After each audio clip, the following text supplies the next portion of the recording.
Hola, buenos días. Empezamos un poco más tarde, perdonad, pero se han retrasado la mesa anterior. Vamos a ir empezando. Os doy la bienvenida a todos los ponentes y a vosotros, a todos los asistentes.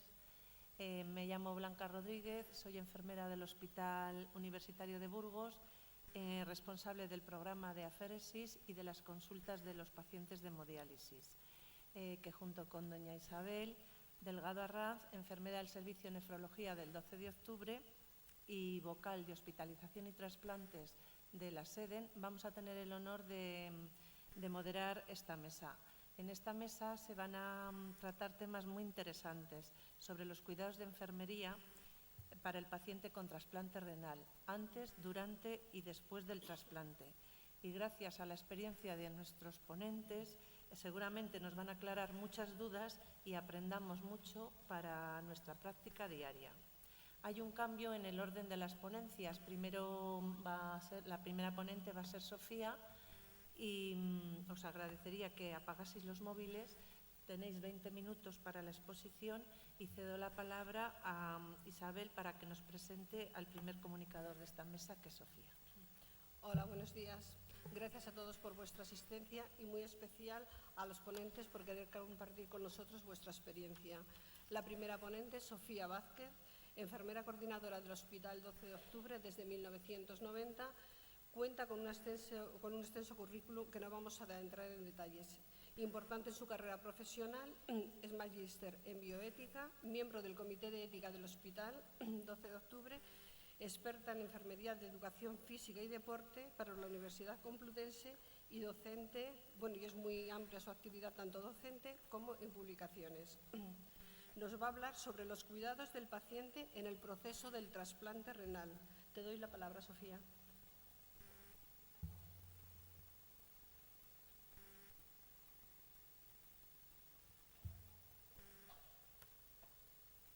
¿Se oye? Sí. Bueno. Buenos días y muchas gracias por invitarme a participar en esta mesa redonda para hablar de lo que las enfermeras, es nuestro día a día del cuidado. Creo que somos profesionales que vamos a influir en la vida de las personas, lo queramos o no queramos. Estamos llamadas a ser personas cercanas en nuestra profesión a los pacientes. Y sin más voy a empezar a comentaros un poquito de lo que se trata mi ponencia. Quiero empezar recordando de manera muy especial a unos protagonistas que para mí son especiales e imprescindibles, a los donantes y a sus familias. Yo formo parte de la coordinación de trasplantes del Hospital 12 de octubre. Sin ellos, en muchas ocasiones no habría posibilidad de vida. Y por otra parte están los pacientes, las personas que precisan, que de alguna manera pierden su función de un órgano vital, en nuestro caso un riñón, y necesitan del trasplante para poder seguir bien, mejorando su calidad de vida, y en muchas ocasiones es necesario incluso para salvar la propia vida. Según el Real Decreto nos dice que el trasplante es un proceso destinado a restaurar y a restaurar funciones del organismo que dejan de funcionar, que son imprescindibles para la vida. Y yo pienso que ese proceso destinado a restaurar es un proceso individual y es un proceso que está pensado para el momento en que a un paciente en nuestra unidad de diálisis hay que comunicarle que su función en el periodo de tiempo que ha sido estudiado deja de funcionar su riñón. Pues un nefrólogo le va a comentar que tiene alternativas terapéuticas y tratamientos terapéuticos, entre ellos la posibilidad de un trasplante. Nosotros ya tenemos entonces un receptor en una unidad de diálisis y un nefrólogo responsable de este paciente, que es el que mejor lo va a conocer junto con la enfermería de la unidad de diálisis. En el Hospital 12 de octubre la consulta pretrasplante renal la llevamos las enfermeras de la coordinación de trasplantes junto con el nefrólogo responsable de trasplante, que en nuestro caso es también el médico coordinador. En la valoración van a participar distintos especialistas, como pueden ser los urólogos, los radiólogos vasculares, los cirujanos vasculares, el servicio de infecciosas también del hospital, y Todas las pruebas histológicas e inmunológicas que vamos a necesitar las vamos a hacer en el laboratorio de histocompatibilidad del Servicio de Inmunología. El objetivo de todos es intentar que el paciente que se nos va a ir acercando para ser evaluado, para entrar en lista de espera, pues que se beneficie del trasplante, que el trasplante no signifique un problema añadido para él, sino que se beneficie del trasplante. Una vez que está consolidada la situación de paciente en diálisis y siguiendo un protocolo de valoración, el nefrólogo va a realizar una propuesta, una derivación o una canalización para trasplante. Estas canalizaciones, a través del servicio de admisión del hospital, una vez que se han cumplido los requisitos, van a llegar a la consulta pretrasplante renal que tenemos en la coordinación. Nos van a llegar derivaciones o órdenes de canalización de los hospitales, de las unidades de diálisis de los hospitales de los que nosotros somos, como referencia, su hospital trasplantador. Pero también nos pueden venir de otros hospitales de Madrid o de otras comunidades autónomas. Cuando tenemos que incluir un paciente en la lista de espera o lo tenemos que valorar y es de otra comunidad autónoma, lo primero que tenemos que pedir es autorización a la oficina regional para que se nos autorice ser estudiado y evaluado y posteriormente trasplantado. Lo primero que vamos a hacer es realizar una valoración de toda la información que se nos envía desde la unidad de diálisis. Decíamos que el nefrólogo es el que mejor conoce al paciente, ¿vale? Entonces, lo que vamos a hacer es, en esa información, tratar de identificar problemas y, sobre todo, verificar que tenemos pruebas suficientes para hacer la evaluación. Si tenemos, además de toda la información, TAC, ecocardio, serología, si el paciente tiene algún trasplante previo, y lo vamos a hacer de esta manera. Os pongo dos ejemplos pequeñitos. Lo que hacemos es una lectura tranquila de lo que es el informe del paciente. Vemos en este caso, por ejemplo, que es un paciente pues mayor y que, bueno, pues que tiene sus serologías determinadas, pero, por ejemplo, no hay rastros, tiene su tratamiento, es un informe más o menos tipo, pero no tenemos rastro, por ejemplo, de ninguna información de que se hayan hecho pruebas radiológicas. Está hecho un poco con trampilla, pero bueno, que es un poco para que sepáis cómo es nuestro primer acercamiento a ese paciente que todavía no le hemos visto la cara. Otro ejemplo, por ejemplo, pues una mujer más joven, pero ya vamos poniendo puntitos en eso porque parece que tiene una enfermedad relacionada con un trastorno de la alimentación, puede tener un problema ahí. Vemos que es un paciente que tiene algún trasplante previo y, por ejemplo, pues que tiene supuestamente una hepatopatía o al menos una infección por virus C. Lo que sí tenemos claro, viendo estos informes, que hay determinadas situaciones clínicas que en un momento determinado pueden suponer un problema para ese paciente y las vamos a ir recorriendo todas. En el caso de la enfermedad hepática, vamos a intentar ver que a todos los receptores van a tener determinada su serología pretrasplante. Los pacientes que, por ejemplo, pueden tener algún tipo de infección por virus C, pues que tengan determinada la PCR. Actualmente estos pacientes están tratados, la mayoría. También sabemos que si hubiese que realizar algún tratamiento para estos pacientes, va a posponer la inclusión en lista de espera o la contraindicación temporal o incluso la indicación, si la hepatopatía estuviese instaurada, la indicación de doble trasplante para trasplante hepático y renal. ¿Qué es lo que vamos a tratar al evaluar la enfermedad hepática? Pues evitar la insuficiencia hepática post-trasplante e incluso la sepsis o la infección que puede sobrevenir a un paciente trasplantado en estas circunstancias. La enfermedad cardíaca también es motivo de valoración porque es una situación que puede ya tener, con la que un paciente podemos tener complicaciones incluso en el posoperatorio del paciente. Los pacientes con insuficiencia renal son pacientes muy heterogénicos que junto con la edad, algunos antecedentes como la diabetes, la hipertensión o hábitos como el tabaco, pues realmente van a desarrollar más enfermedad, ¿vale? Nos aseguraremos que tenemos pruebas suficientes para la valoración, como puede ser un ecocardio, eco de estrés, ecodoppler carotídeo. Si está la enfermedad instaurada, vamos a precisar de un informe de valoración y tratamiento del cardiólogo y también nos tenemos que asegurar que no necesita ningún tipo de revascularización o tratamiento intervencionista pretrasplante.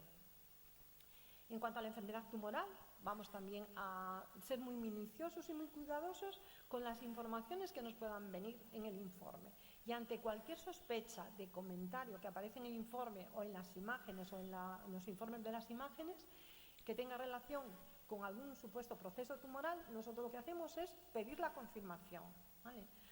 Si tuviese antecedentes de neoplasias tratadas, curadas, sin recidiva y con varios años de seguimiento en cada caso, lo que haremos será pues, pedir un informe de valoración al oncólogo y consensuar con él que el trasplante realmente no va a suponer para ese paciente ningún problema, sobre todo con la inmunosupresión. Sabemos que la enfermedad tumoral con la inmunosupresión se ve acelerada. En cuanto a la enfermedad respiratoria, identificaremos problemas funcionales o anatómicos que puedan suponer un compromiso para la intubación anestésica y la ventilación mecánica. Y en cuanto a los problemas de salud mental, sabemos todos que los pacientes con insuficiencia renal pues han tenido muchas incidencias de salud. Son pacientes que seguramente les vamos a encontrar con muchas situaciones de tristeza, desesperanza, desesperación, depresión incluso, o pueden tener realmente instaurado algún problema de salud mental.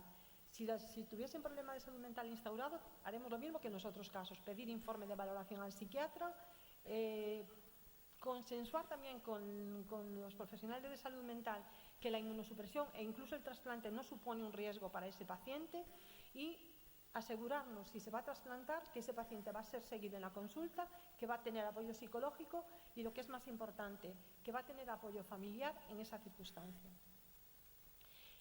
En nuestra lista de espera tenemos muchos tipos de pacientes, unos que son muy mayores, el 35% ya son con una edad considerable y esperan su primer trasplante, un grupo de pacientes, pero hay un grupo nada desdeñable de 129 pacientes que ya se han trasplantado alguna vez. Veis que 12 esperan un cuarto trasplante y tenemos un paciente que espera un quinto trasplante. Estos pacientes van a ser especialmente estudiados por urología. Y en este caso, pues nos tendremos que encargar, ahora ya es todo digitalizado, bastante informatizado, pero sí nos hemos preocupado siempre de que las fichas quirúrgicas de estos pacientes que tenían trasplantes las tuviésemos a disposición para que en la sesión clínica o cuando se comenta con los urólogos se puedan valorar dónde estaban colocados esos riñones y en algunos casos verificar que no tiene hecha la trasplantetomía que sería necesaria hacer antes del trasplante para programarla. Y las poliquistosis, que crean problemas también de espacio al poner el nuevo injerto, pues también van a precisar nefrectomía. En estos casos, en estos pacientes, en estas dos situaciones es importante porque van a ser pacientes que tienen que hacerse sus preoperatorios, pasar su anestesia y luego estar en las listas de espera de esas cirugías, con lo cual el retraso para incluirlos en lista de espera va a ser considerable. En cuanto a las enfermedades del tracto urinario, se suelen citar en las consultas de urología para hacerles un seguimiento con pruebas específicas como estudios urodinámicos y la cistouretografía miccional.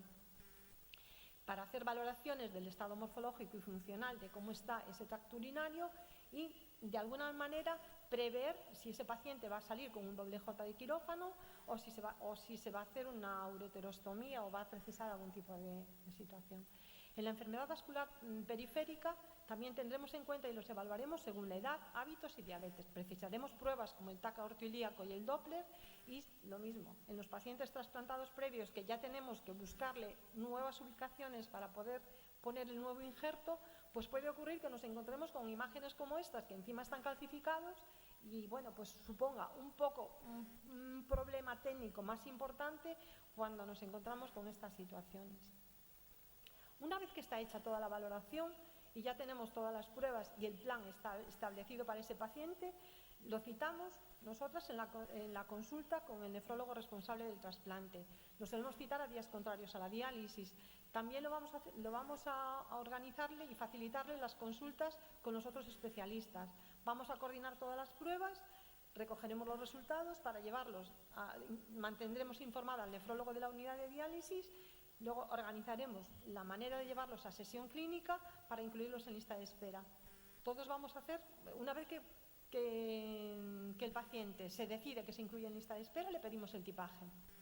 El tipaje HLA con los anticuerpos citotóxicos y el grupo sanguíneo. El mismo día que se viene a hacer el tipaje, lo citamos para que tenga la entrevista con nosotros en la coordinación de trasplante. En esta entrevista, que es uno de los pilares más importantes de la coordinación, sí que ya les vemos físicamente nosotros la cara a los pacientes, entrarán con la familia si lo consideran oportuno, con los familiares que ellos consideren, y vamos a hablar acerca de la inclusión en lista de espera.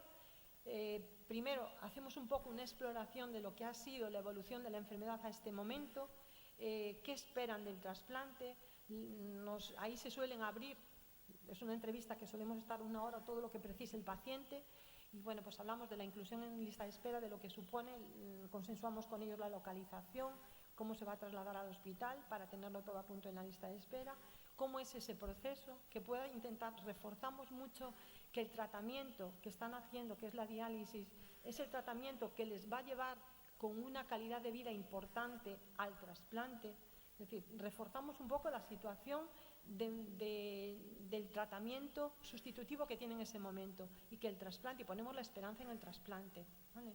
Y luego hablamos también un poquito de lo que es el día del trasplante, por dónde tienen que entrar, dónde van a ingresar, qué profesionales le van a atender, que en nuestro caso pues ingresan a la unidad de agudos, hablamos de la enfermería de la unidad de agudos y cómo va a ser ese día la preparación.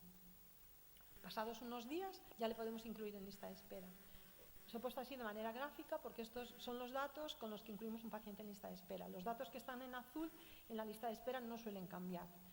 Los que están en amarillito sí que pueden sufrir variaciones. En el centro de diálisis un paciente se puede cambiar de unidad de diálisis, la serología nos puede dar sorpresas en algún momento, la edad del paciente es cambiante o se pueden tomar otras decisiones acerca del paciente. Y lo que ya sí cambia es que un nefrólogo decida que porque que tiene problemas de acceso vascular, pues que tengamos que priorizarlo en la lista de espera, con lo cual la situación de urgencia también puede cambiar. La tasa de anticuerpos de estos pacientes se suelen pinchar 3 veces al año, cada 4 meses, y la actualizamos cada 4 meses. Si tiene algún trasplante previo o si ha hecho un fracaso precoz de ese injerto, pues también va a pasar de no tener ningún trasplante a tener un trasplante 2 o, como os comenté antes, es uno de los datos que también puede cambiar. Luego, los teléfonos de localización y los desplazamientos, sobre todo en los periodos de vacaciones, pues son datos que los pacientes continuamente nos suelen comunicar. Además de tener pacientes que esperan ser trasplantados de riñón, tenemos pacientes que esperan, en nuestro caso, dobles trasplantes. Van a estar incluidos tanto en la lista de espera de páncreas, los diabéticos, como los pacientes que tienen instaurada enfermedad hepática en la lista de trasplante hepático y, a su vez, en la lista de riñón. Hay un grupito de pacientes que están en lista de espera y que están sensibilizados por transfusiones de sangre, por embarazos y por trasplantes previos y tienen anticuerpos antígeno anti-HLA. Estos pacientes han tenido siempre muchas dificultades para encontrar un donante compatible con el que el día del trasplante puedan tener la prueba cruzada y que sea negativa. Históricamente se han creado planes para estos pacientes, planes de hiperinmunizados, que han supuesto esperanza para algunos pacientes porque conseguían trasplantarse, pero el éxito fue relativo. Tienen preferencia siempre estos pacientes en lista de espera, pero el tiempo de permanencia en lista de espera supera como mucho al del resto de receptores. Entonces, en julio, aprovechando el conocimiento que se tenía de la prueba cruzada virtual en el donante de vivo cruzado, se creó en el 2015 el programa de acceso al trasplante para hiperinmunizados, al cual nos podemos adscribir todos los centros que tenemos programa de donación de trasplante de cadáver, que estamos autorizados para realizar trasplante de cadáver, y vamos a incluir a aquellos pacientes que llevan 1 año en diálisis y que tienen un PRA por encima del 98%. Una vez que tenemos ya la lista de espera, tenemos que mantenerla, y la vamos a mantener pues con los nefrólogos responsables de las unidades, que se van a encargar de enviarnos la actualización de los informes, de programar nuevas inclusiones. Excluimos a los pacientes trasplantados y también cada 4 meses, como os comentaba antes, tenemos que actualizar los datos de inmunología, los anticuerpos citotóxicos. Solemos recibir las llamadas de las unidades de diálisis por la mañana, en el turno laboral de la mañana, pero en muchas ocasiones, como estamos de guardia las 24 horas del día, podemos recibir información del nefrólogo si surge algún problema con algún receptor. También mantenemos la lista de espera con los receptores, atendiendo al deseo de los pacientes de estar en lista de espera, que no es ninguna tontería, porque hay algún paciente que por determinadas circunstancias en un momento determinado decide que quiere pasar un tiempo y no se quiere trasladar, lo tenemos que reseñar. Lo hacemos actualizando la localización y los desplazamientos, sobre todo en los periodos de vacaciones, y esto no suele traer de calle a las coordinadoras porque ellos sí que nos llaman a cualquier hora y cualquier día del año. Es imprevisible el día del trasplante para los pacientes, como también lo es para las coordinadoras de trasplante. Recibir una llamada de la ONT, que puede ser a cualquier día y cualquier hora, con datos. datos que vamos a valorar y que vamos a comunicar al nefrólogo responsable del trasplante. Nos estamos acercando al día del trasplante. Una vez hecha la valoración por el Sofía, nefrólogo... te quedan 3 minutos. Sí, pues me queda poquito. Una vez hecha la valoración y aceptado el órgano, lo trasladamos al hospital. Llegados los órganos al hospital, son revisados por los nefrólogos y coordinamos con la enfermería de quirófano el pasar las muestras que vienen acompañando para realizar la prueba cruzada. La selección de los receptores y la preparación de los receptores del protocolo se encarga el nefrólogo responsable del trasplante. Los receptores se van a preparar en la unidad de agudos de nuestro hospital y las enfermeras de la unidad son las que preparan el receptor. Con ellas vamos a coordinar el envío de las muestras tanto a micro como a inmuno para poder hacer la prueba cruzada. Estimamos el tiempo del resultado de la prueba cruzada y organizamos el trasplante. Avisamos al equipo quirúrgico para el trasplante. Trasplantado el receptor, tenemos que comunicarlo a la ONT. Y a modo de resumen, saber que hay patologías que conducen al paciente a la insuficiencia renal crónica, infecciones, patología extrarrenal y el tiempo de espera van a comprometer la buena función del injerto. Creo que con la consulta pretrasplante facilitamos el acceso al hospital a las distintas consultas con los especialistas en el proceso de valoración. Con la entrevista favorecemos cuidados y una atención cercana e integral a nuestros pacientes.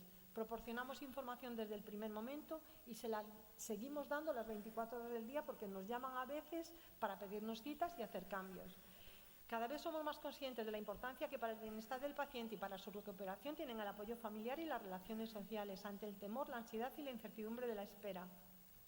Transmitimos esperanza, confianza y la seguridad de que no quedan olvidados y que tienen la posibilidad de comunicarse con una enfermera de la coordinación de trasplantes las 24 horas del día. Facilitamos información a los pacientes, ya como había comentado. Sabemos que muchos pacientes se han beneficiado del trasplante en nuestro hospital. Hemos hecho muchas valoraciones, pero hemos hecho muchos trasplantes y se han beneficiado del trasplante. No puedo despedirme de vosotros sin saber que, además de mantener las listas de espera y organizar la logística de trasplante, los coordinadores de trasplante tenemos que poner en marcha muchos procesos de donación. Tenemos que potenciar, pues, la donación en nuestro entorno y la detección de tejidos y poner procesos en marcha que, al fin y al cabo, son posibilidades de vida. Esto lo hacemos con mucha ilusión, mis compañeros y yo, que intentamos que nuestros pacientes sigan construyendo sus sueños. Muchas gracias.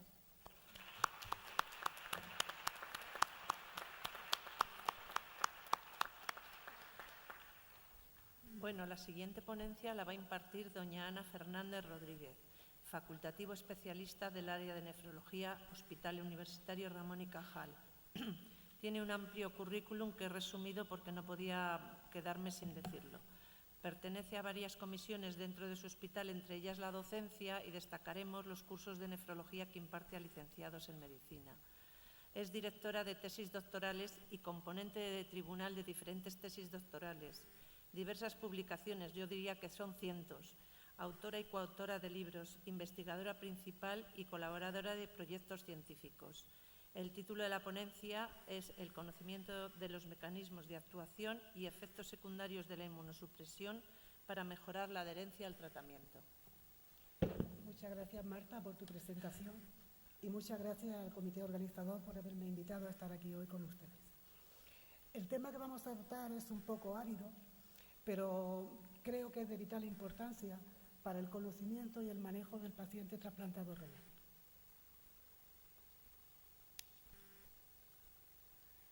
Quiero hacerles notar que en diciembre del 2015, son datos del Registro Español de Enfermos de Diálisis y Trasplante, había 29.000 pacientes en España con un injerto funcionante, que suponen más de todos los que había en hemodiálisis y diálisis peritoneal juntos. Teniendo en cuenta que solo hay 42 centros de trasplante en España, esto es claro y es evidente que la enfermería de cualquier centro de nefrología tiene que conocer la situación y el manejo de inmunosupresión en el paciente trasplantado renal. Y además, también quiero resaltar que esta diferencia en número de pacientes probablemente se vaya incrementando en los próximos años porque la mortalidad en el paciente trasplantado renal es claramente inferior en cualquier grupo de edad a la de los pacientes que están en hemodiálisis o en diálisis peritoneal. Estos son datos de un estudio que se hizo en España de la supervivencia del injerto según el grupo de edad. Se ve que los pacientes más jóvenes tienen mejor supervivencia del injerto a los 5 años que los mayores, y también se ve que las causas de pérdida del injerto son diferentes.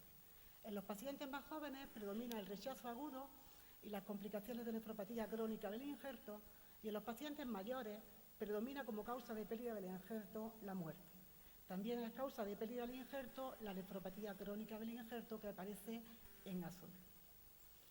En nuestro hospital, las principales causas de muerte del paciente son la enfermedad cardiovascular, que es el 33%, como es de esperar en cualquier paciente con enfermedad renal, pero quiero destacar que la infección y el cáncer cerebral son una causa importante de muerte en los pacientes trasplantados, y que estas dos causas están directamente relacionadas con la inmunosupresión. Los retos que tenemos en el momento actual de la inmunosupresión consisten evidentemente, y a todo va dirigido el tratamiento, es aumentar la supervivencia del paciente, pero también hay que aumentar la supervivencia del injerto, hay que preservar la función renal, que está directamente relacionada con la enfermedad y la mortalidad cardiovascular, y hay que disminuir las complicaciones, básicamente la diabetes, las cardiovasculares, las infecciosas y las tumorales. Vamos a comentar los 3 más importantes grupos de inmunosupresores que hay actualmente en el manejo del paciente trasplantado renal. Los vamos a comentar por grupos terapéuticos: los anticalcineurínicos, luego veremos lo que son la ciclosporina y el tacrolimus, con 3 tipos de presentaciones: el Prograf, el Avagraz y el Envarsus. Los inhibidores de la señal de proliferación, que se llaman IMTOR, que son el sirolimus y el everolimus, sus nombres comerciales son rapamicina y certican, y los antimetabolitos, entre los cuales está el micofenolato de miofetilo y el ácido micofenólico, que son el FELC y el Mifortic. Lo que ha marcado la inmunosupresión en la última década han sido los resultados del estudio Symphony, que se publicaron en el año 2006. En este estudio se comparaba la asociación de ciclosporina con micofenolato en dosis altas de ciclosporina en dosis bajas asociada a micofenolato, tacrolimus y micofenolato, y sirolimus asociado a micofenolato. Esta última rama generó muchas expectativas porque era la única rama que no tenía nefrotoxicidad.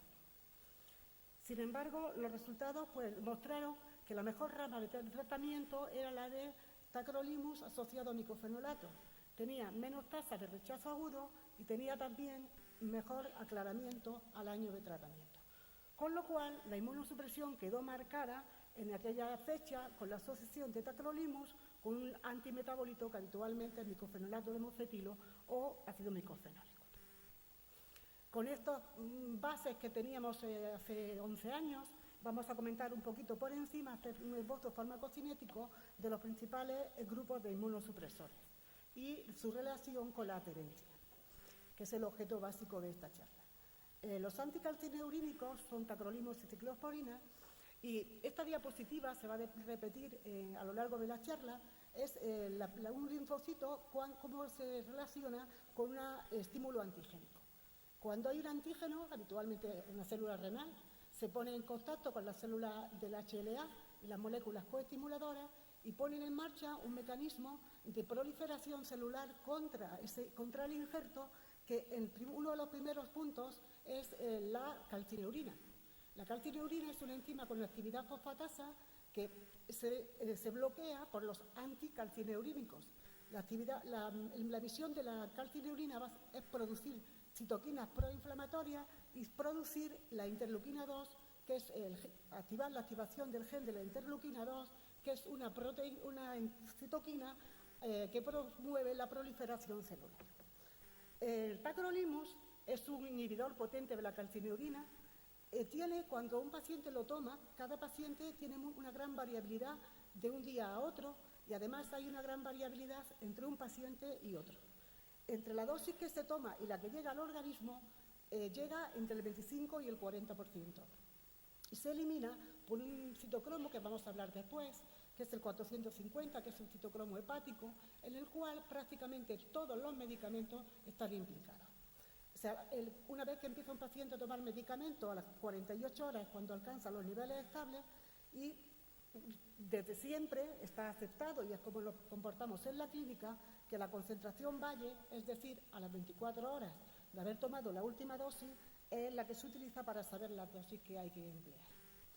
Hay 3 formas de presentación: Prograf, que es tacrolimus cada 12 horas, Apagraf, que tiene una modificación en la absorción que se puede usar cada 24 horas, y Envarsus con una modificación distinta que también se utiliza cada 24 horas. Este es el perfil farmacocinético del Prograf.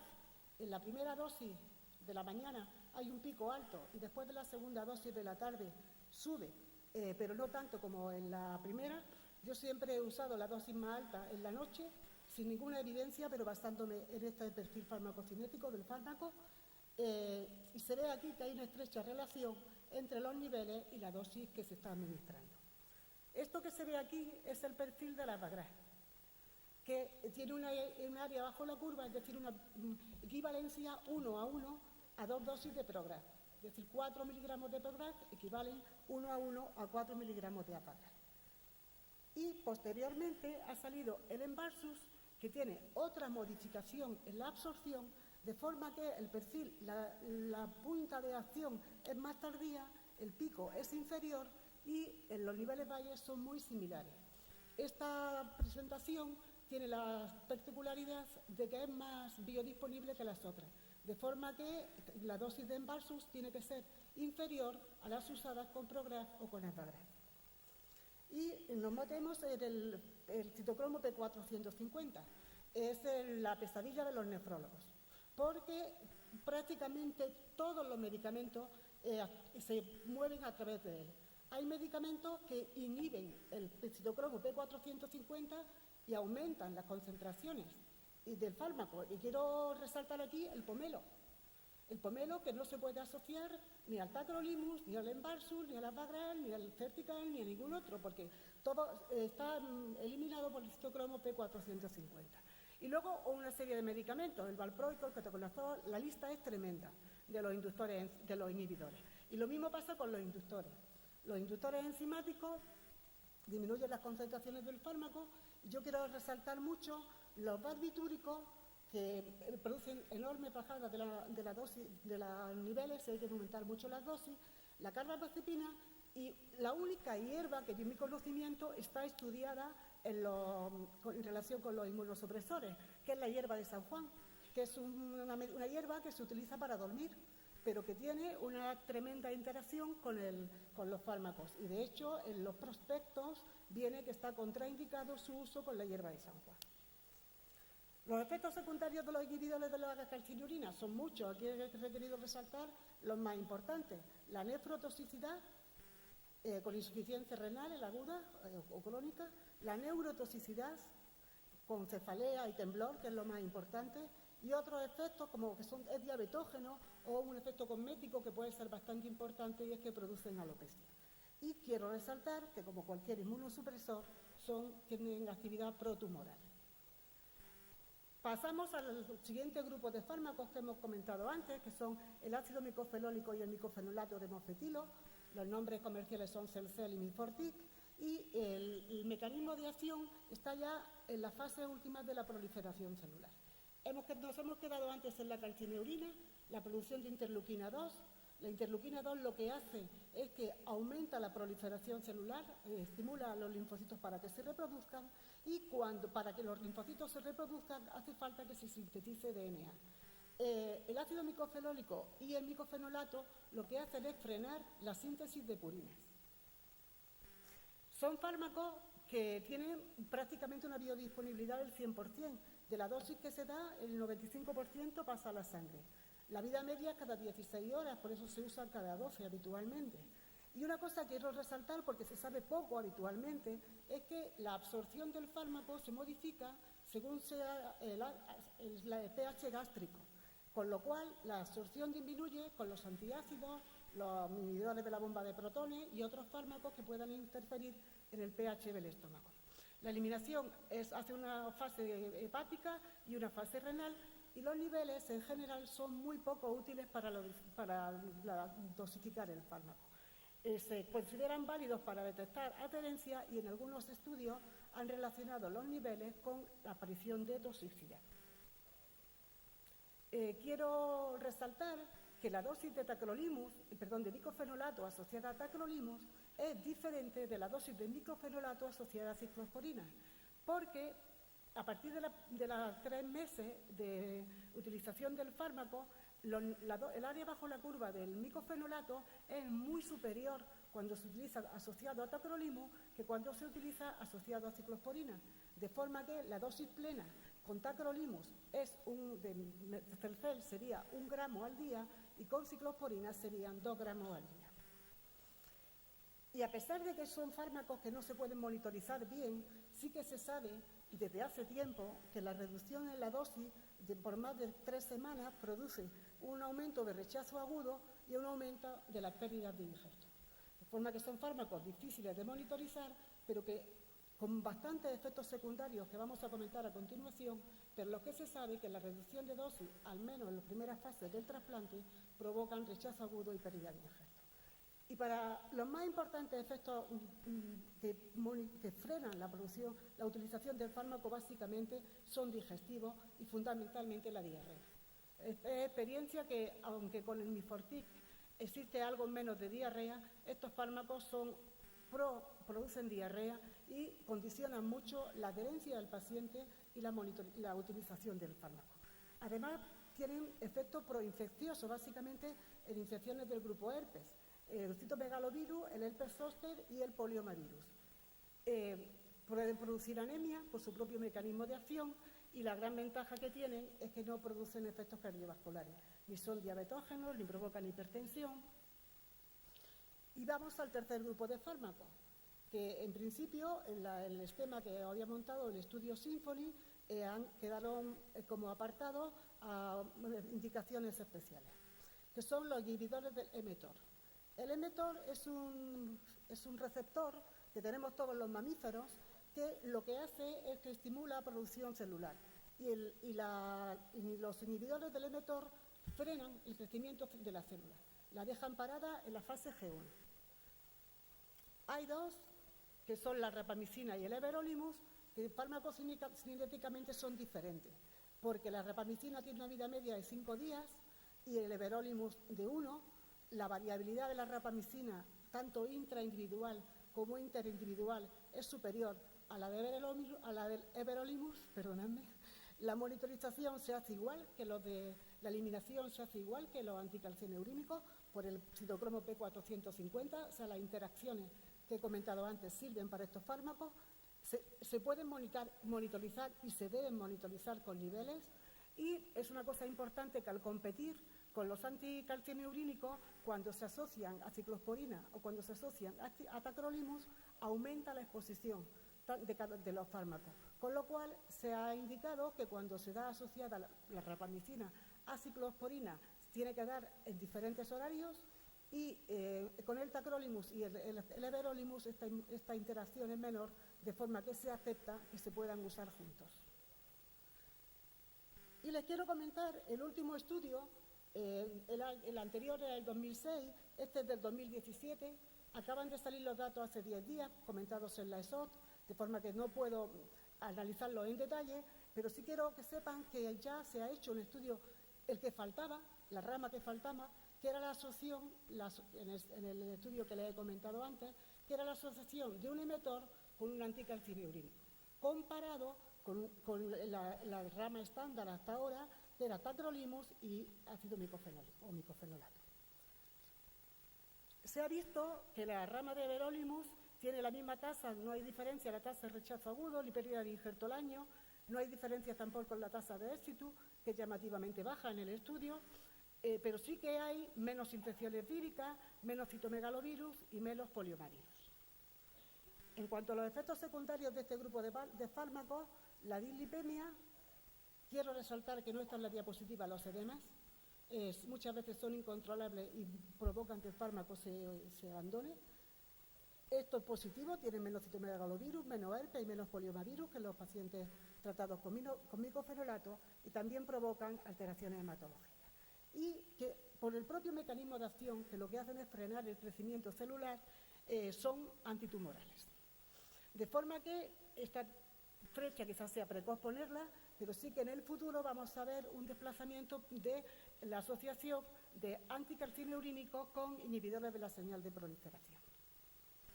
En cuanto, independientemente de cuál sea el protocolo inmunosupresor, la adherencia al tratamiento es vital, porque este es un resultado de un metaanálisis.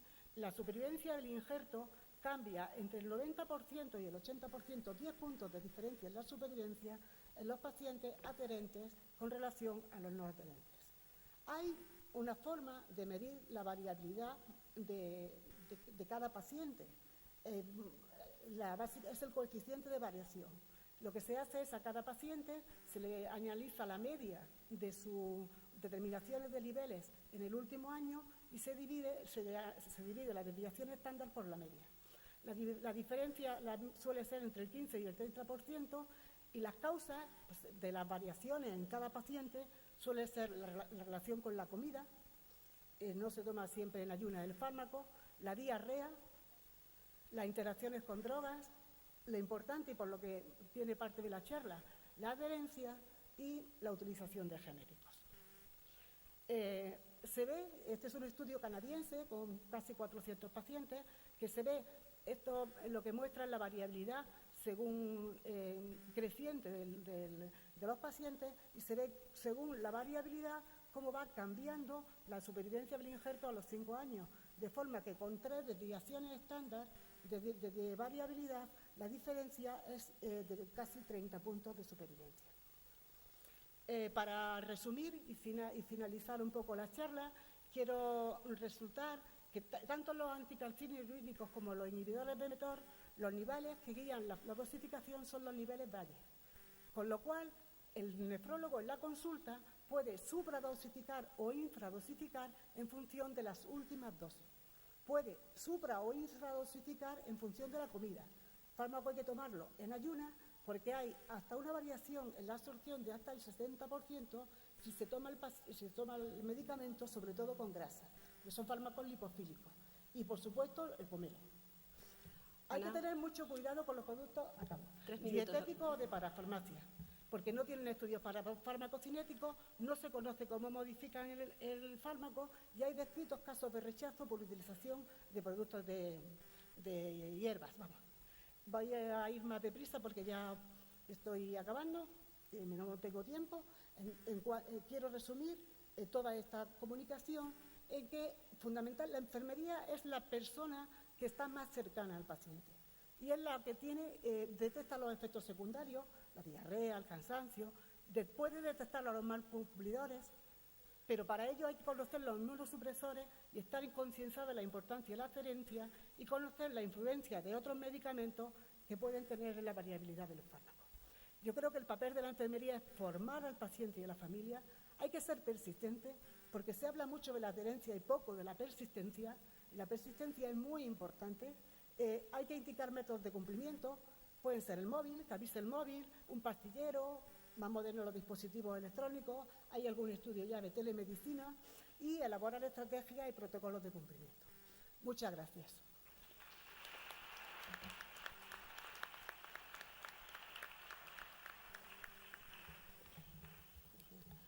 Vamos a dar paso a nuestro último ponente, el doctor Francisco López Medrano. Igualmente a los ponentes anteriores, cuenta con un currículum que no tendríamos tiempo suficiente en esta mesa para detallar. Resaltar en su actividad diaria es médico especialista en medicina interna e infecciones en el Hospital 12 de Octubre, presidente de la Comisión de Infecciones del mismo hospital, inventor de un aplicador para la inserción de catéter venoso periférico. No sé si hace poco ha salido en televisión, él es el inventor. Y tiene una amplia actividad en investigación, docencia y publicación. Nos va a hablar sobre la medida de prevención de infecciones nasocomiales en el postrasplante inmediato. Gracias. Pues muchas gracias, buenos días, muchas gracias a Maribel y a Blanca por su invitación. Para mí es un placer estar hoy en Burgos y estar en esta reunión, ¿no? ¿Por qué es tan importante la prevención de las infecciones? Pues bueno, yo creo que se ve bien representado en esta diapositiva, ¿no? Porque empezamos a tener infecciones intratables, bacterias intratables, ¿no? Como esta Klebsiella de nuestro hospital, como veis ahí, resistente a todos los antibióticos que utilizamos habitualmente, ¿no? No viene la colistina, que es lo que le podríamos dar a este paciente, un fármaco que no utilizábamos desde principios de los años 70 por su toxicidad renal precisamente, o le tendríamos en ocasiones, en este ni caso ni eso, pero utilizamos aminoglucósidos, ¿no? Fármacos muy nefrotóxicos, que es lo último que a uno le apetece darle a un paciente que acaba de recibir un trasplante renal, ¿no? Así que, pues si siempre han sido importantes las medidas de prevención en este entorno en el cual estamos, con estas bacterias tan resistentes, pues mucho más, ¿no? Fijaros, esto es una advertencia de la Organización de Naciones Unidas, ¿no? Que a mí me parece muy impactante el titular, ¿no? En 2050 morirá más gente por resistencia bacteriana que por cáncer, ¿no? Estamos muy sensibilizados con el tema del cáncer o los accidentes de tráfico, pues claramente se morirá más gente por infección que por cáncer, ¿no? Así que tenemos que hacer algo, tenemos que revertir esta situación. Esto también es un documento reciente de la Organización Mundial de la Salud, ¿no? Que habla de prioridades críticas, pacientes o infecciones críticas que hay que tratar de buscar nuevos antibióticos, ¿no? Y como veis, no son cosas muy extrañas, ¿no? Ahí está el Pseudomonas multiresistente, que por lo menos en nuestro hospital tenemos y que probablemente en vuestros de los muchos también. Está el Coli Comblea, está la Klebsiella multiresistente, es decir, bacterias a las cuales nos enfrentamos todos los días, ¿no? Y a mí también, que soy de la Escuela de Sofía, me parece que hay que hablar de los pacientes, y esto crea mucho sufrimiento, ¿no? Antes, bueno, uno tenía una infección por coli, en la herida quirúrgica lo tratábamos con ceftriaxona, en fin, podía el paciente retrasar unos días su alta, pero no pasaba nada, ¿no? Pero detrás de estas infecciones, además de mucha toxicidad por los fármacos, pues hay mucho sufrimiento. Este no es un paciente trasplantado, pero pues una infección de una herida quirúrgica por Pseudomonas multiresistente, y en fin, entre la primera y la última radiografía, pues hay en la primera y la última imagen hay 6 meses de diferencia, ¿no? Con lo cual yo creo que también la infección pues produce mucho sufrimiento, y más en un paciente que viene a un trasplante, ¿no? Un trasplante que viene con las esperanzas, efectivamente, como se ha comentado aquí, de mejorar su calidad de vida, de que las cosas vayan mejor, y a veces pues se ve inmerso en una vorágine que no esperaba, ¿no? ¿Y por qué el portador de trasplante renal pues es el que presenta el máximo riesgo? Pues es el perfecto para las bacterias, ¿no? Tiene una historia previa de paso por el hospital, tiene un catéter de hemodiálisis, de diálisis peritoneal, tiene una fístula, le vamos a poner catéteres centrales, periféricos, sonda urinaria, doble J, nefrostomía, es un paciente diabético, cardiópata, que además le vamos a dar los inmunosupresores, en fin, es todo lo que la bacteria desearía, ¿no? Es el modelo perfecto para desarrollar una infección. La mezcla de todas esas cosas pues claramente hace que sea el paciente donde el riesgo es máximo, ¿no? De todos los pacientes que ingresan en un hospital, el trasplantado junta todas las características para que este tipo de infecciones le afecten especialmente, ¿no? Así que algo tenemos que hacer para evitar todo esto, ¿no? Yo, si tuviera que elegir una sola diapositiva, seguro que me la adivináis, para resumir todo esto, pues efectivamente hablaría una vez más de la higiene de manos, ¿no? Que esto otra vez nos vienen a hablar de la higiene de manos, pero la realidad es que lo seguimos haciendo muy mal, sinceramente. En mi hospital y en muchos más, creo, sinceramente, que tenemos mucho que mejorar, ¿no? Cuando se hacen las encuestas, pues los cumplimientos de higiene de manos no superan el 30% de las ocasiones, ¿no? Yo creo que nos lo han contado tantas veces que a veces pues ya ni otra vez la higiene de manos, ¿no? Yo creo que hay que reflexionar sobre esto a pie de cama con cada paciente. Si no lo habéis visto, recomendaría, sí, por darle otra visión, que vierais este vídeo. Es un vídeo del New England, no me da tiempo a ponerlo, dura 12 minutos, pero realmente creo que son 12 minutos absolutamente bien invertidos, y que con esto se puede salvar muchas vidas, ¿no? Estos son los 5 momentos de la Organización Mundial de la Salud, que a mí, en mi opinión, me parece que es un lío. Es tan fácil como antes y después de tocar al paciente. No sé, yo creo que se puede resumir a veces, ¿no? 5 momentos, pero ¿de qué me están hablando, no? Pues antes de tocar al paciente y después de tocar al paciente, ¿no? Para hacer bien la higiene de manos no se puede tener relojes, anillos, pulseras. Yo hoy me lo he puesto y no voy a hacer la encuesta porque como venimos aquí en un sitio diferente de nuestro hospital, pues yo también.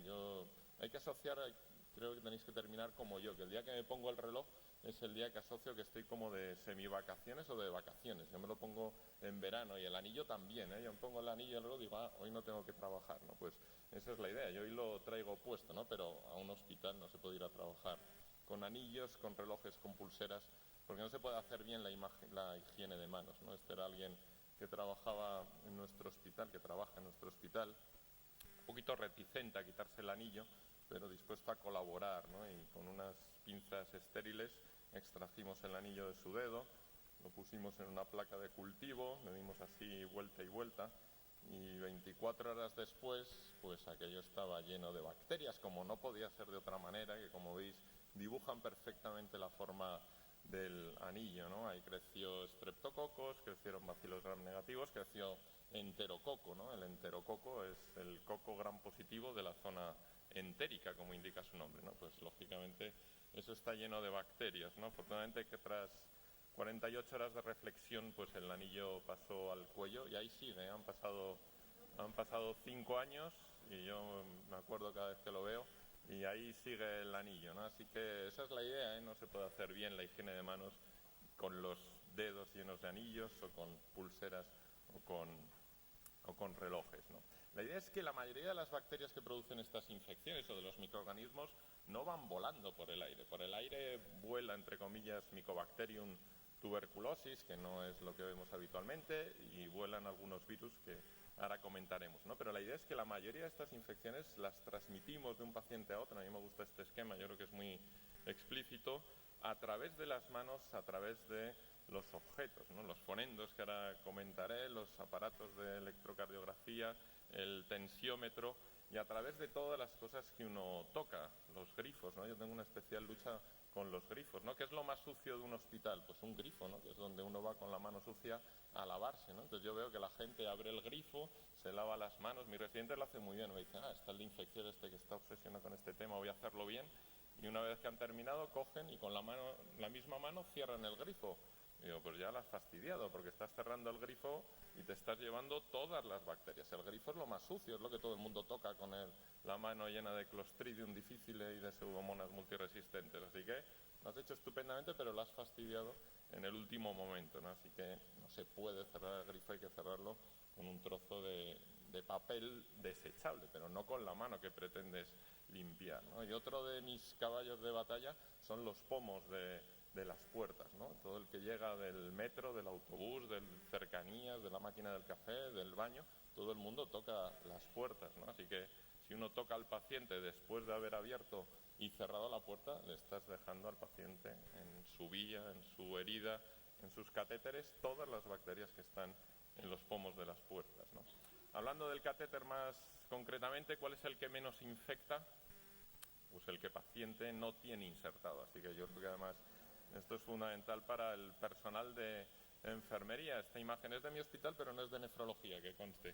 Pero bueno, podría serlo también, ¿eh? En nuestro hospital y de mi hospital y del vuestro probablemente, ¿eh? Creo que no es tan excepcional, pero fijaros, no estaba en la UBI la paciente y tenía 1, 2, 3, 4, 5, 6, 7 y 8 puntos de acceso, ¿no? Así que salvo que tuviera 8 fármacos en infusión continua 24 horas al día de manera simultánea, esta imagen no tiene sentido, ¿no? Probablemente es responsabilidad de los nefrólogos, pero el personal de enfermería tiene que estar allí persiguiéndoles. Este paciente no necesita tantas vías, ¿por qué tiene 2 periféricas? ¿Por qué si tiene una central? Yo creo que esto hay que planteárselo todas las mañanas, ¿no? Y esto sí que yo creo que es más del personal de enfermería. Cada conexión es un punto de riesgo, ¿no? Y a veces vemos estas llaves de 3 pasos así en fila una detrás de otra, pues lo mismo, esto tampoco tiene sentido, ¿no? A lo mejor necesita la vía, pero no necesita 3 conexiones juntas. Así que hay que quitar vías que sobran y hay que quitar conexiones que sobran. Esto es un estudio que hicimos en nuestro hospital, una fotografía un día, ¿no? De la planta primera a la 15, todos los catéteres y para qué se estaban utilizando, ¿no? Y así muy en resumen, pues fijaros, ¿no? Sobraban el 15% de las vías y el 43% de las luces, ¿no? Claramente hay muchas posibilidades y esto, el quitar los catéteres que sobran y las llaves de 3 pasos que sobran, disminuye el riesgo de infección, ¿no?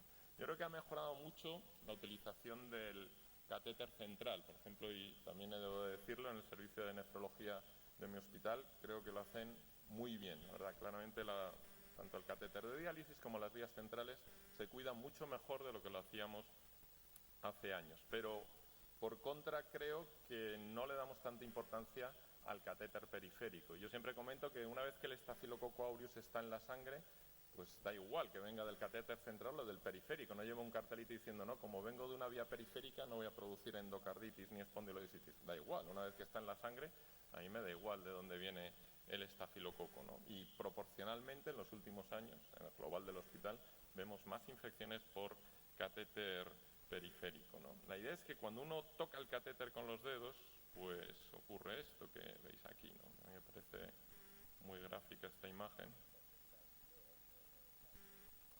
Esto que es muy del personal sanitario, no solamente con la puntita de los dedos, que no pasa nada, pero es que la puntita de los dedos, como veis ahí, está llena de bacterias y las bacterias se van para adentro, ¿no? Cada vez que manipulamos un catéter, las bacterias se van para adentro. A mí un momento que me parece crítico es el momento de la inserción del catéter. No se puede volver a palpar, a ver si os suena esta historia, ¿no? Uno toca la vena, luego limpia y luego, con ese guante que no está estéril, vuelve a tocar donde va a inyectar el catéter. Creo que no soy el único que ha visto esto o que lo ve con mucha frecuencia, ¿no? Ya sé que es más difícil, siempre que digo esto, ya es que es más difícil, ya sé que es más difícil, pero hay que planteárselo todos los días, ¿no? ¿Habéis visto esa imagen? Es incompatible con lo que estoy diciendo. Si tú limpias, desinfectas y luego vuelves a poner el dedo con un guante que no está estéril, pues le dejas ahí las bacterias que luego, como hemos visto, van para adentro, ¿no? Y luego viene la flebitis y viene la bacteria, ¿no? Yo creo que esto hay que planteárselo, no se puede tocar después de haber desinfectado, ¿no? Y bueno, todo lo que vaya, yo os traigo aquí mi fonendo, ¿no? Mi fonendo está lleno de bacterias. Esto, con el jefe de microbiología lo pusimos en una placa de cultivo y efectivamente, como veis, pues a la mañana siguiente estaba lleno de bacterias, mi fonendo y el de cualquiera, y los termómetros, ¿eh? Todo tiene que estar limpio antes de tocar al paciente, ¿no? Por eso tenemos solución hidroalcohólica dentro de las habitaciones. Esa es la idea. Se puede hacer actualmente ahora perfectamente la higiene de manos y la desinfección de todos estos dispositivos a pie de cama del paciente, ¿no? Y bueno, como estamos hablando de nefrología, pues el sondaje urinario, tampoco me da tiempo a ponéroslo, pero yo también creo que el momento de la inserción del catéter urinario, de la sonda vesical, es también crítico. Os recomiendo también que veáis estos dos vídeos que están en el New England, que son accesibles gratuitamente, sobre cómo se inserta el catéter, ¿no? También yo tengo la sensación de que a veces lo veo. La inserción de la sonda urinaria es un procedimiento aséptico que se hace con unos guantes estériles. Y a veces lo que vemos es que con los guantes estériles y antes de la inserción, separe usted las piernas y entonces ya la mano la tienes infectada, ¿no?, por las bacterias del paciente, que luego se inserta el catéter. Insisto, hacerlo bien es más complicado, pero creo que nos lo debemos plantear. Aquí lo explican bien, ¿no?, cómo utilizar la mano con la cual no se va a hacer la inserción para separar bien, para limpiar, y la mano que tiene el catéter está estéril y no toca nada hasta el momento de la inserción.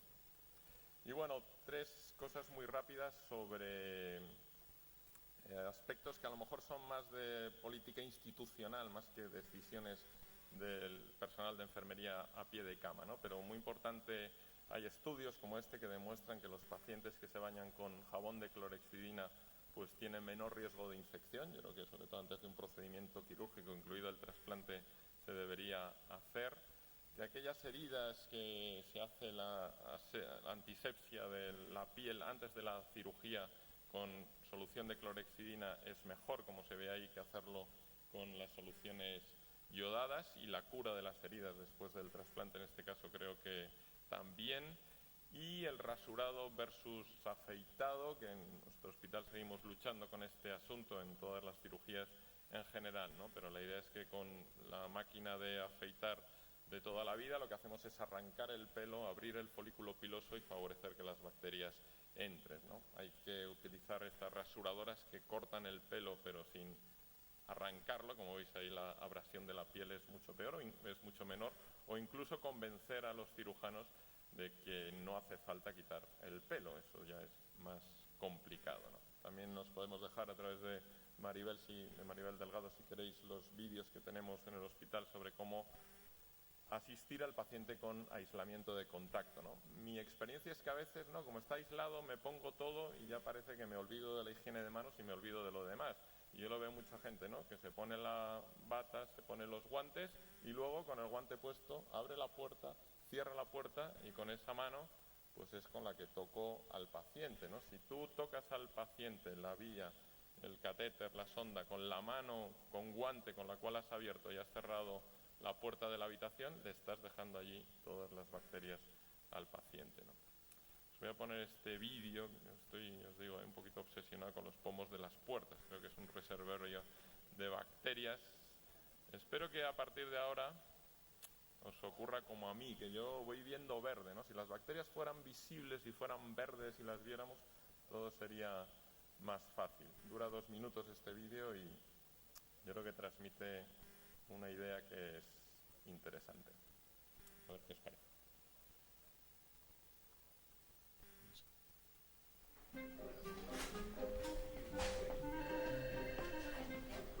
Another busy day. Traffic as usual.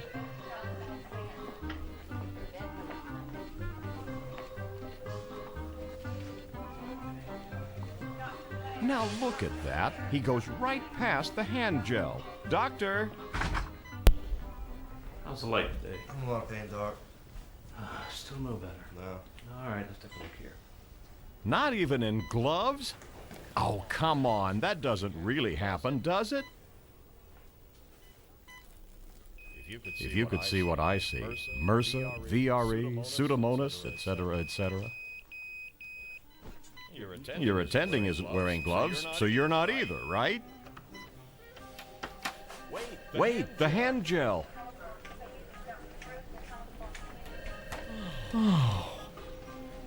What? Okay, yes.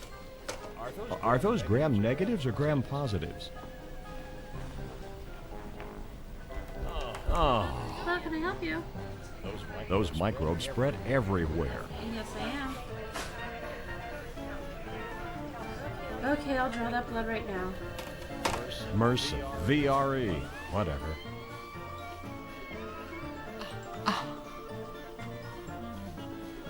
Good grief. Nurse, you didn't clean your hands either? Oh, man.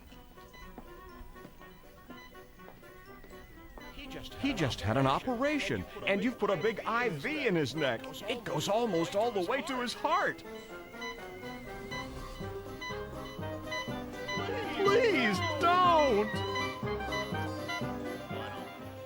Esa es la historia.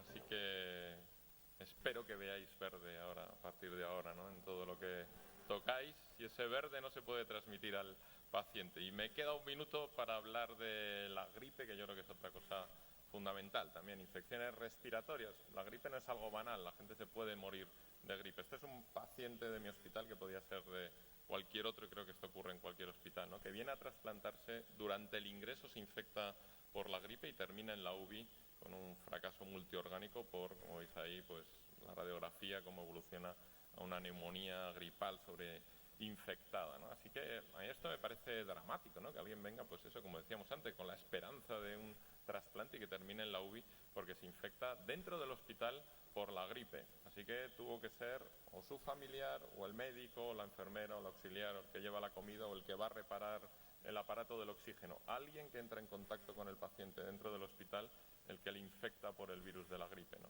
Esto es lo que ocurre cuando estornudáis. Tengo también la versión femenina. Así que hay que tener cuidado, hay que estornudar bien, hay que lavarse las manos y hay que estar vacunado de la gripe. Si me dejáis 30 segundos, hacemos la encuesta, ¿no? ¿Quién, a lo mejor ya se os ha olvidado, va a pasar casi un año, pero venga, seguro que os acordáis. ¿Quién se vacunó el año pasado de la gripe? Que levante la mano.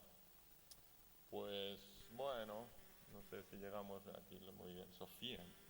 Pues bueno, pues como siempre no llegamos al 50%, desgraciadamente, ¿no? Hay muchas sociedades científicas que espero que se den también, se adhieran la próxima vez a esta recomendación. Hay que vacunarse, ¿no? Para no tener uno gripe, pero sobre todo el segundo punto es fundamental. Lo primero, para no hacer daño. Así que seguro que no podemos infectar a nuestros pacientes por el virus de la gripe, ¿no? Siempre hay alguien que me dice, no, pues es que yo una vez me vacuné y me puse malísimo, ¿no? Estos son virus inactivados, no producen gripe. La vacuna del virus de la gripe no produce la gripe. Esto es personal sanitario del Hospital de Alicante, ¿eh? Más de 2.000 sanitarios vacunados frente a la gripe y efectivamente hay un 30% que tienen efectos adversos, pero del 30% el 20%, es decir, la gran mayoría lo que tienen es dolor en el punto de infusión, ¿vale? Duele durante unos días, no lo puedo negar, eso es cierto, pero realmente, como pone ahí, reacciones adversas graves no hubo ninguna, ¿no? Así que me gusta a mí esta conclusión. Y esto no son pacientes, ¿eh? Es personal sanitario del Hospital de Alicante. No parece que el miedo a los efectos adversos sea una razón justificable para evitar el vacunarse frente a la gripe, ¿no? Y creo que hay que proteger a nuestros pacientes. Y ya con esto termino. Estoy dispuesto también a predicar con el ejemplo. Falta la de este año porque empezaremos la semana que viene, pero el que no se haya convencido luego habla conmigo. Yo intentaré convencerle de que es fundamental vacunarse frente a la gripe. Estamos en una situación en la cual hay infecciones muy complicadas de tratar y yo creo que más que nunca es fundamental las medidas de prevención. Pues nada más, muchas gracias.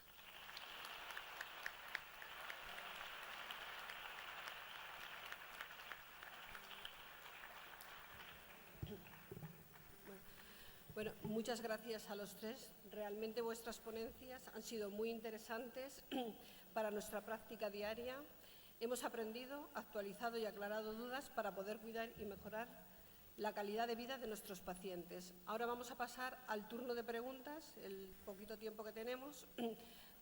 Por favor, tanto los asistentes como los ponentes, que seáis lo más breve posible y concretos. Y al formular la pregunta, por favor, identificaros nombre y lugar donde venís. Gracias. Cuando queráis. ¿Alguna pregunta?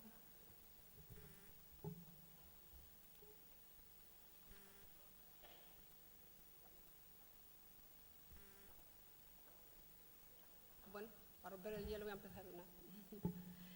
A ver, Francisco, con las medidas ahora de puertas abiertas en los hospitales, ¿cómo puede repercutir las infecciones nosocomiales en general en todos los pacientes?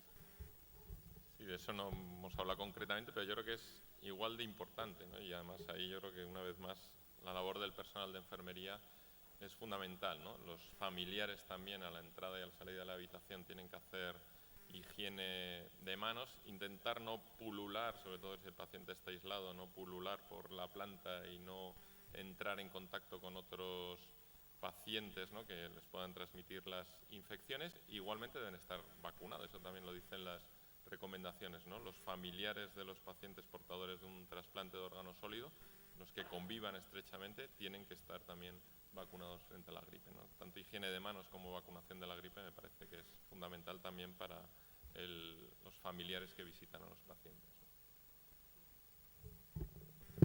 Gracias. ¿Alguna pregunta?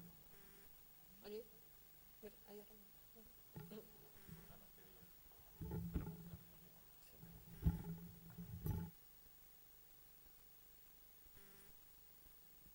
Hola, felicidades a todos.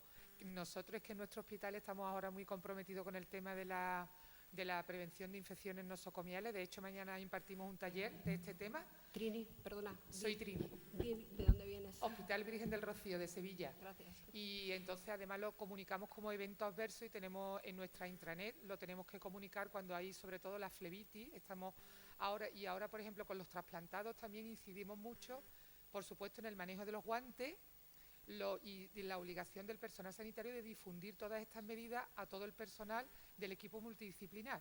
Por ejemplo, los pinches de cocina, que se ponen guantes, entonces le incidimos que no hace falta ponerse un guante para meter una bandeja de alimento en una habitación, porque ellos no tienen contacto con fluidos del paciente. También incidimos en los celadores, que se ponen, por ejemplo, guantes para empujar una cama. Para empujar una cama no hace falta ponerse un guante. Y ese tipo de cosas nos creemos comprometidos porque mucho antibiótico y se gasta mucho dinero en antibiótico, por ejemplo, y luego una medida tan fácil como es lavarse las manos, que el coste es mínimo, pues no se tiene consensuado en todo el equipo. Y otra cosa que tenemos también muy importante en el tema sobre todo de trasplante, las infecciones del sitio quirúrgico, el manejo de las heridas y la prevención de infecciones nosocomiales en ese tema. Y bueno, felicidades por toda la charla.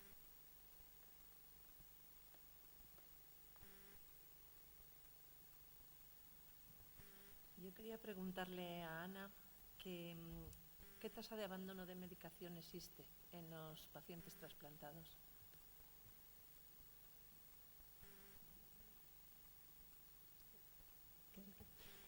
Abandono como tal, abandono menos del 5%. Mala adherencia alrededor del 30%. Hay que considerar que los inmunosupresores son distintos al resto de los fármacos. Por ejemplo, en una paciente que utiliza antihipertensivos, se admite que hasta un 20% de mala adherencia no condiciona demasiado su evolución de la hipertensión. Sin embargo, en los inmunosupresores se sabe que hasta un 5% de número de pastillas o de horario abandonado tiene relación con el rechazo. Entonces, hay que distinguir los patrones. Abandono es poco, mala adherencia un porcentaje bastante alto. Y ese porcentaje bastante alto es el que condiciona las diferencias entre mejor supervivencia del paciente, estas que yo he enseñado, y menos supervivencia del injerto. Muchas gracias. ¿Tú crees que se necesitaría más información y seguimiento para estos pacientes sobre la importancia de la toma de medicación? Pues una de las diapositivas que me he pasado venían los factores de adherencia. Y una clave típica y publicada en nuestro país es la frecuencia de las visitas. El paciente se hace menos adherente conforme las visitas son menos frecuentes. Y para mí es vital, pero vital lo he querido reflejar en la charla y quiero resaltarlo ahora, que la persona que está al lado del paciente y su familia, que es la enfermera, sea insistente en la adherencia y sobre todo la persistencia, porque la adherencia al principio es mayor. Cuando se le entrena al paciente, se le enseña, sabe la importancia del trasplante, los efectos de su medicación, pero conforme va pasando el tiempo, el paciente se relaja, pero es que nosotros también. Entonces yo creo que esto no lo podemos permitir, porque los ensayos clínicos, resultados primero a 1 año, máximo resultado a 5 años, pero luego, ¿qué pasa? Al sexto, al 10º, y ahí hay casi un 1% de pérdida de rechazos humorales por abandono de medicaciones. Entonces, estos rechazos humorales casi todos son irreversibles. Entonces, es algo que es responsabilidad del paciente, pero es responsabilidad de nosotros también, porque el paciente a lo largo de los años va cambiando. Y a lo mejor al principio pues es muy adherente, pero luego pues se queda solo, se divorcia, no tiene la persona que le cuida, y las cosas, esos factores de adherencia son vitales persistir en ellos. O sea, porque yo creo que la enseñanza es correcta, la primera, pero lo que viene después, ahí fallamos, en mi opinión. Muchas gracias. Hablando de adherencia, ¿tú notas diferencia en la mala adherencia más en los jóvenes que en los mayores? Y también ya ¿hay menor adherencia en pacientes trasplantados antes de entrar en diálisis o en los pacientes que estaban en diálisis? Esto en cuanto a los trasplantes de vivo. Trasplante prediálisis, ¿quieres decir? Prediálisis. Vale. La edad es un factor clásico de mala adherencia. Los jóvenes y adolescentes son los que peor adherencia tienen. Y además son un grupo de edad complicado porque no puede acudir a los cuidadores, a los padres. Muchas veces el paciente se niega a que se le dé esa información a sus personas cercanas, con lo cual yo tengo un ejemplo típico que antes comenté con Marta, un paciente que tenía niveles bastante estables y de repente un día caían. Niveles estables, 4 o 5 niveles, y otro día 2, 0. Hasta que me di cuenta que eran los lunes. Los lunes, y es típico en todos los medicamentos, la mala adherencia es peor, la adherencia es peor en el fin de semana. Entonces, la gente joven que sale de marcha, que se divierte, que toma inductores, el citocromo P450, pues en el fin de semana la adherencia es peor. En cuanto a la diferencia del trasplante de vivo y de cadáver, la experiencia o la impresión es que la adherencia es mayor en el trasplante de vivo. Y en cuanto al trasplante prediálisis, lo que suele ocurrir es que el paciente es menos consciente de la importancia del trasplante. Y hay que ser más inquisitivo y más insistente en la importancia, porque además se encuentra peor después del trasplante que antes del trasplante. Y hay que insistir mucho en la importancia de la medicación para su futuro a largo plazo. Vale, gracias. ¿Alguna pregunta? Hola, buenas tardes. Yo soy Ana, soy enfermera de trasplante del Hospital del Mar de Barcelona y tengo una pregunta para Ana también. ¿Qué utilizas para medir la adherencia de tus pacientes? Porque yo soy enfermera de trasplante y sí que utilizo el Morinsky Green y estos test, pero me parecen un poco subjetivos, que es muy fácil que te digan las respuestas que sabes que ellos... Muchas gracias. Mira, acaba de salir un metaanálisis que analiza precisamente cómo se puede saber la adherencia. Porque está claro que los test de screening, que son los clásicos, ¿no? El número de pastillas en las 4 semanas o el número de pastillas en los 2 meses, el paciente puede mentir. Pero lo que sí que se ha visto es que cualquier tipo de intervención es mejor que ninguna intervención. Entonces, lo que nosotros hacemos, que lo hace la enfermera de consulta, es cada vez que viene al paciente preguntar. Pero se nos escapan cosas, tengo que reconocerlo. También yo, cuando detecto en consulta, o los nefrólogos que estamos en consulta, detectamos variaciones en los niveles, la primera pregunta que hago es cuándo se tomó la dosis la última vez, porque los pacientes suelen tender a cambiar, entre otras cosas para que a mí no me induzca a cambio a errores en el tratamiento. La segunda cosa que pregunto es si estaba en ayuna o no, y la tercera si es frecuente que lo haga, el cambiar el horario. Y con esto, entre la enfermería y nosotros, vamos procurando que nuestros pacientes sean adherentes. Muchas gracias. ¿Alguna pregunta más? Bueno, yo quería hacer un comentario con Francisco sobre la utilización de guantes, como han dicho, por parte del personal que no atiende directamente, porque yo es que me fijo en los hospitales que es que están todo el día con el guante y pues eso, limpiadoras, todo el día con el guante que tocan todo, y es que digo, tendrían que dar cursos o hacer unas guías, porque es que a mí me pone mala, que yo haré muchas cosas mal, pero es que yo me fijo mucho de eso. Y todos, ¿no? Pero sí, yo creo que tienes toda la razón, lo habéis comentado, Sí, que lo han el comentado, guante, por eso lo digo. más ahora en nuestro hospital son azules, entonces se ven muy bien, ¿no? Yo cada vez que veo el guante azul en el pasillo, es que no tiene sentido, no puedes, si sales de una habitación no puedes ir a la siguiente con los guantes azules, lo estás haciendo mal seguro, ¿no? Y efectivamente esa sensación, yo creo que seguimos teniendo la sensación de protegernos a nosotros mismos, ¿no? Más que también es importante, por supuesto, pero también de proteger al paciente, ¿no? Y se ha comentado, cuando uno no va a entrar en contacto directo con el paciente o cuando uno va a tocar la piel íntegra del paciente, las recomendaciones de la Organización Mundial de la Salud dice que no hace falta los guantes, ¿no? Yo creo que hay una hiperutilización de guantes que claramente es perjudicial. Muy perjudicial, sí. Bueno, pues yo voy a hacer una a Sofía. Cuando entrevistáis al paciente para incluirles en la lista de espera, o si les preguntáis si ellos van con nociones claras de qué es la lista de espera, cómo funciona, quién les ha informado y si saben, o vosotros se lo decís en esa entrevista, que existe el programa de trasplante de donante vivo.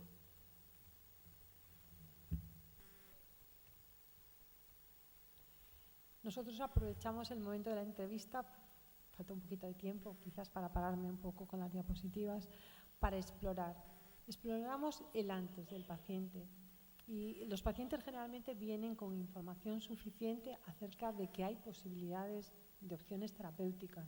La que tienen, que es la que nosotros reforzamos en ese momento y que es un poco el prepararse para la esperanza del trasplante. Y sí que conocen la mayoría de los pacientes que tienen opciones.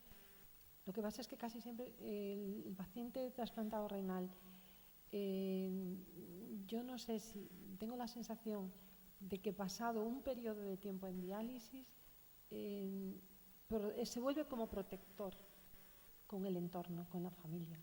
Entonces los planteamientos que a veces se le hacen o que se le pueden hacer en el primer momento nefrológicos acerca de todas las posibilidades que tiene de tratamiento la enfermedad, pues bueno, se resignan a lo que le ha tocado y protegen un poco el entorno y no dan pasos o no permiten, a lo mejor, porque eso sí se ve muchas veces también en las entrevistas después, de cómo surge la posibilidad en el entorno de una donación de vivo, en los planteamientos. Bueno, yo creo que hemos llegado al tiempo para dar a la siguiente. Quería comunicaros que esta tarde a las 6:30 tenemos una reunión que es un proyecto que lo ha organizado Sandoz para enfermería. Es un proyecto en el que se va a ver cómo nos van a dar información o cómo pueden dar información a la enfermería, que está más en directo con trasplante renal, incluso con las enfermeras de planta, y ver qué es lo que podemos hacer en un futuro de guías o cursos para enfermería. Entonces, en principio era un grupo muy directo como para 30 personas, me han dicho que puede ir alguna más. Yo tengo aquí invitaciones por si alguna quiere ir. Es en el Hotel NH, que saliendo de aquí a mano izquierda, y es de 6:30 a 8:30, o sea que si alguien queréis ir a este proyecto, que yo creo que es muy interesante, estáis invitados. Y nada más, dar las gracias por vuestras ponencias, que creo que nos ha gustado a todo el mundo, y muchísimas gracias por venir. Y gracias a vosotros.